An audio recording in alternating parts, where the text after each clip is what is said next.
in the fall. Welcome to a new story today. I hope you like it. In the fall season, the leaves of the giant fig tree, which have been in the yard of the house for years, were scattered, and the owner of the house was sitting in a rocking chair, watching the falling leaves of the tree, and he remembered his wife's words as she urged him to cut this tree, because she was tired of cleaning the yard of the house from the weeds.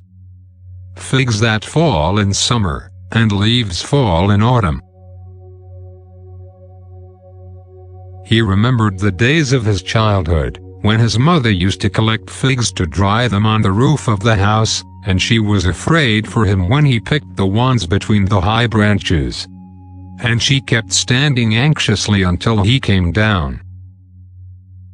His wife came and cut his beautiful memories in a loud voice. How long will the fig tree cause us problems? I am very tired and I am no longer young. He answered her calmly. Today you will rest from that tree, for everything has an end. He went down to the yard of the house, and held an electric saw in his hand, contemplated the fig tree for a while, and grabbed a branch and broke it with his hand.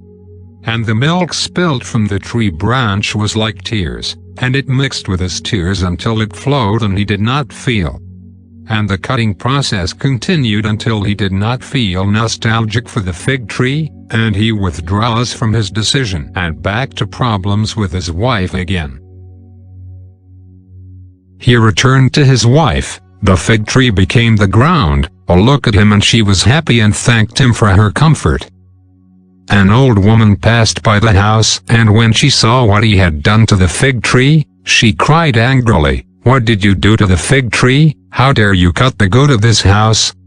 This was planted by one of the righteous of your ancestors, and his will was to take care, and that the people of the house give the fruits of this tree to people." Then she continued. Her words kept echoing in the house until the man gave a shiver. He had never felt like it before. He could not look at that dead body. He entered the house, with his thoughts crowded and dispersed in his head. And he sat in his chair.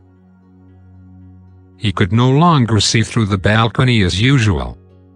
He looked at the picture of his grandfather hanging on the wall.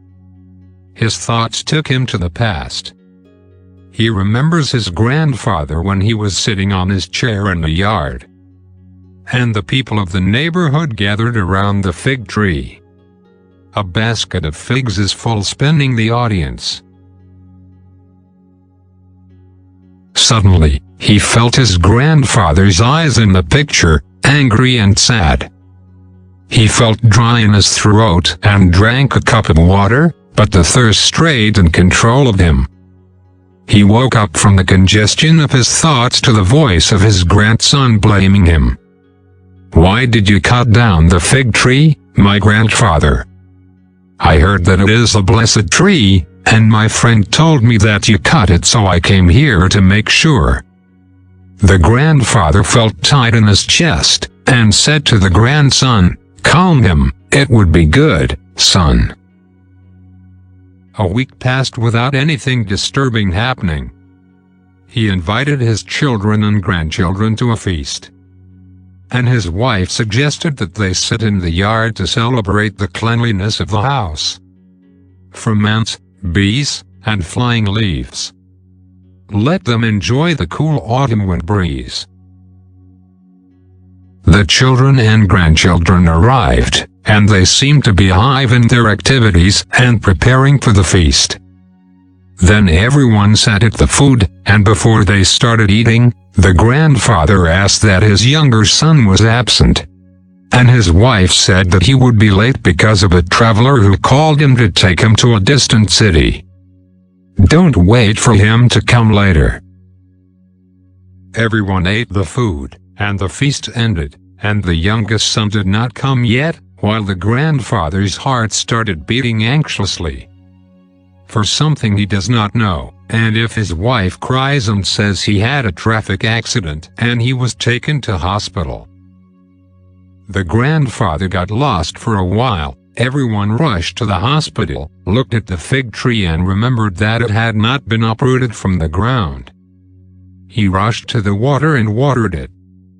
And he said to her, "You must rise again. You must be invested, to return the blessing to this house."